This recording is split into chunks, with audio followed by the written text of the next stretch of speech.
Lights, camera, action. There's a reason why lighting always comes first, because it really separates you from having horrible, not so great video to amazing, engaging video. And I'm going to show you how to use lighting like a pro for home video.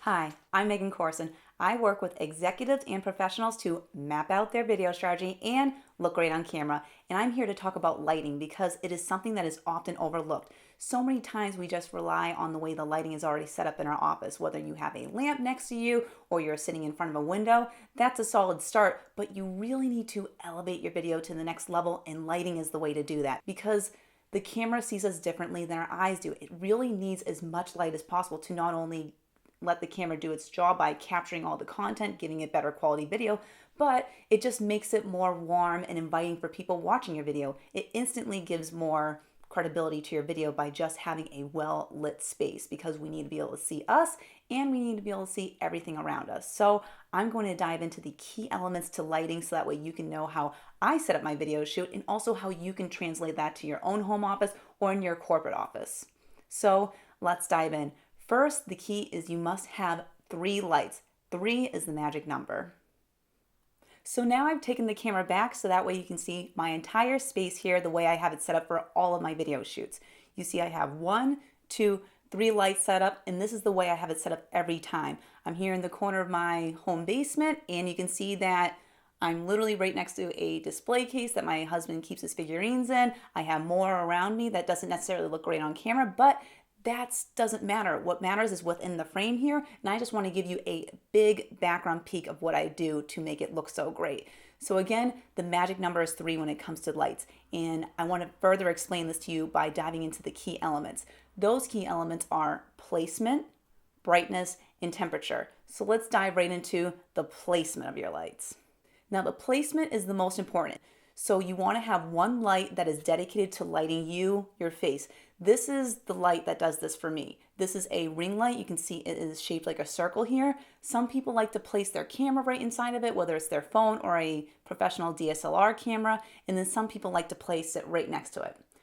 I personally recommend placing the camera right next to this light, because if you have it placed directly into this circle right here, that's when you can kind of see that circle-like effect that you might see on people's YouTube channels. They might do vlogs, or makeup artists do this a lot because this light is really great. It's a hugely advertised thing when people are focused on up-close images.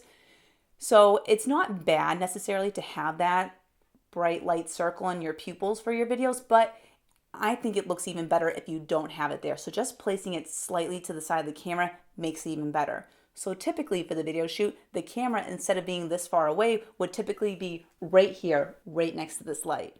So this light, again, lights up your face. That's your first light that you want to set up. The next ones are your ones to really set up your background and fill up the sides of your faces to fully light everything. So right here I have this light to light up all the side of my bookcase here, to light up my left side of my body, and to fill out this side. And this lighting right here is here to light up all of my right side and the further bit of my background. The reason why that's so important, again, is if you only have one light, then you will have shadows behind you on that side.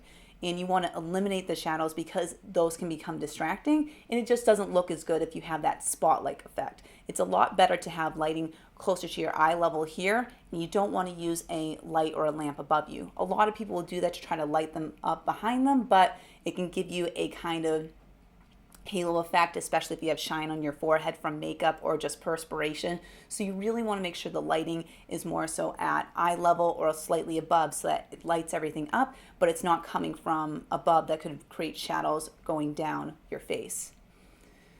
So again, that's placement. That's why 3 is so important. Now, if you only have 2, at the least you need one that lights up your face and just angle it slightly more to the side, and then the other side that you might not have that light, that's where you place that other piece. So if I, for example, were only using 2 of these lights, I would have this light right here, this ring light, slightly more over here, and then the light over here slightly moved over. So that way it would try to eliminate some of the shadows It wouldn't completely get rid of it, but it would certainly be better than not having multiple lights.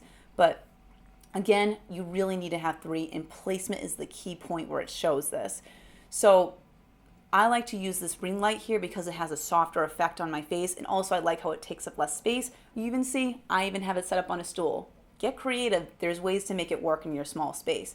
And I have these professional large LED lights, and I'll share even further why these are so important, because what I love about these lights is that you can fully adjust the brightness and the temperature of the lights. And this is really important because it makes the colors look better on your video, and it makes your skin look warmer. So things like that are really important to play. So now let's switch into diving right into the brightness, which is of course important because you want it to be just right to light up your face and your space.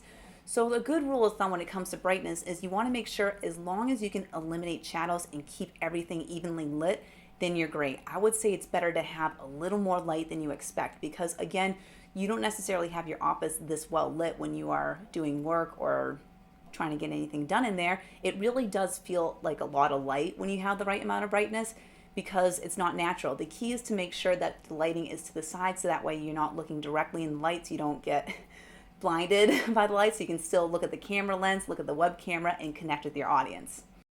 So again, you need to make sure that it is fully lighting your face and your background. Sometimes you might want to have the lights that go behind you slightly brighter to fully eliminate shadows. Again, the key is to eliminate distractions. So if there are some shadows, you can see a little bit of shadowing here, that's totally fine. You just want to make sure that is as lit as possible, and that way people aren't distracting by movement for when you're moving your arms, your face, your body, if you're up and moving in the video. Again, the key is to just have evenly lit in every element of your video shot. Now let's dive into your temperature, which is something that not many people are familiar with who aren't in the video production space. So the temperature is the different coloring and kind of warmth to the light. A lot of people will vary from the lighting coloring being more on the yellow tones or on the blue tones. Those are the kind of the main elements when it comes to temperature of lighting. So to further simplify it, when you can use professional grade LED lights, like I've shown you here that were on the outside parts of my frame, my video shoot, I can adjust the temperature with those LED lights by making it slightly yellowier or blue colder. So you can think of warmer tones and cooler tones with lighting.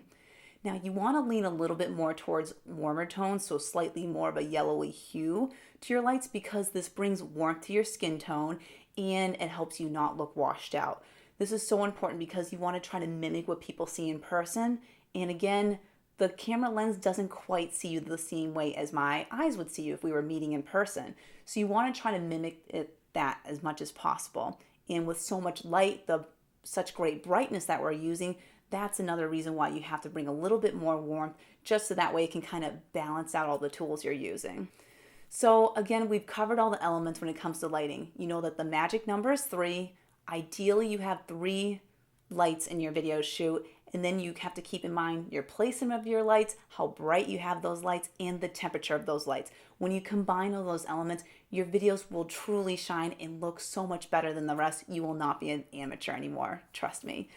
So don't overlook your lighting. It is really worth taking that extra time and effort to get the lighting that you need for your space and to go over and set it up. Make sure that it is placed well, the brightness is just right, and that temperature is just right, because it really does make a difference.